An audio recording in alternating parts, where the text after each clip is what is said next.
Welcome to the Good Morning from the Chicken Coop podcast with Kim Johnson, your creative strategist and master mindset coach. Filled with inspiration, distinctions, perspectives, and possibilities, we help you to cultivate a mindset that leads you to create the best version of yourself you could ever imagine. Join Kim every morning from one of her favorite happy places, her chicken coop, along with all her chickens. Hey everybody, good morning from the chicken coop. I am out here this morning on this very cloudy morning. Everything seems to be so serene. Everybody's so quiet. I've got chickens taking naps and baby chicks taking naps. I don't know, it's very quiet this morning. Must be the weather. Anyway, today we are talking about words and what they mean to us. So everyone defines things differently. Shocking as that may seem, we can all generally agree on certain definitions for things. But when it comes down to brass tacks, the reality is we really have our own versions of definitions of most things. So let me give you an example of what I mean by this. I have a client who I cannot use the word goals with. If I use the word goals, I swear to you, he gets so upset with me. And he's like, don't you remember, I don't like that word. And I'm like, okay, I get it. I do remember. And I'll, every so often, if I forget, boy, he will just let me know how much that word means to him in the realm of negativity. His father was very driven and would make him set goals at an early age of like 3 and 4 years old, and he was always extremely strict and harsh with him. So that word has a meaning to him because words have emotions attached to them. And we can all agree that there are definitions for things. We can go to the dictionary and look it up, and we can say there's a definition. And yes, that's an agreeable definition. But the emotion we attach to it is really how the words affect us.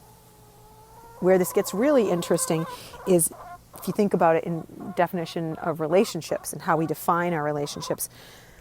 I know for a fact that my world says that the word love means something very different often than my husband's definition of that.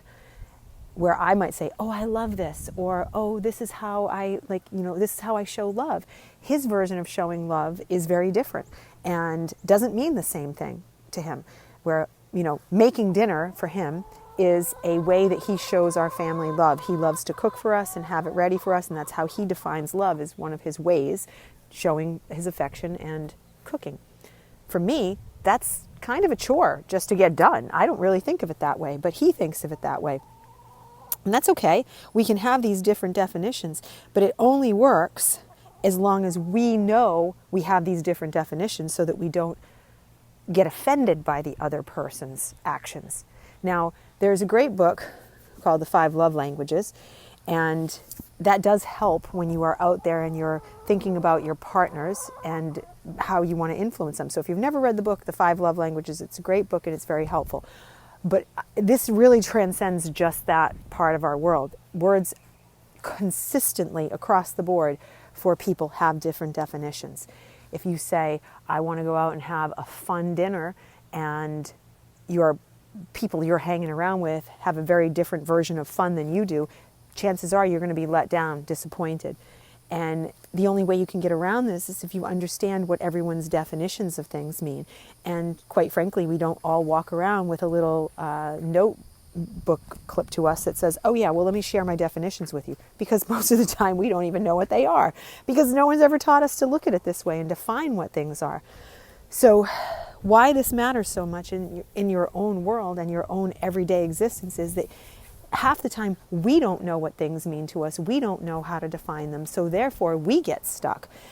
And when we get stuck, boy, with ourselves and our own way we go through things, it is detrimental to our progress moving forward if we don't understand what we keep running into. And we keep doing the same thing. So if we have this meaning that we've attached to going to work, okay? So let's just say you go to work every day and you just don't like going to work and you've got this association to it, and the word work to you just is awful. Anytime you go, right away, you're going to start to feel a certain angst, a certain sickness in your stomach. It's going to start to mean something to you before you even get there, before anything even happens. It starts the triggers to go off.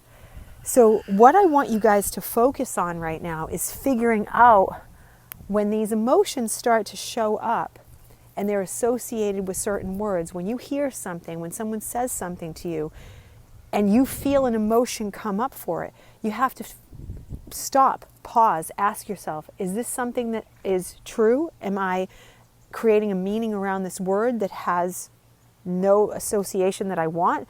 Am I doing something outside of my well-being by sticking to this strategy and just keep pushing myself through it? Or I keep running into the same problems with the same people because I keep saying something that's triggering them, and the words mean something, because words matter. And even though they are 7% of communication, what happens is the words are associated to emotions. Always, always, always. It's kind of like you just mention the word snake to some people and they freak out. And it's like, all I did was say the word, but they have an instant reaction to it. And that's across the board how humans work and human emotions work. So know what those words are, start to figure them out in yourself, and question everything, because the more you question, the better off you are at fixing what's going on inside of you. So I hope you all have an amazingly wonderful, blessed day, and I will see you tomorrow.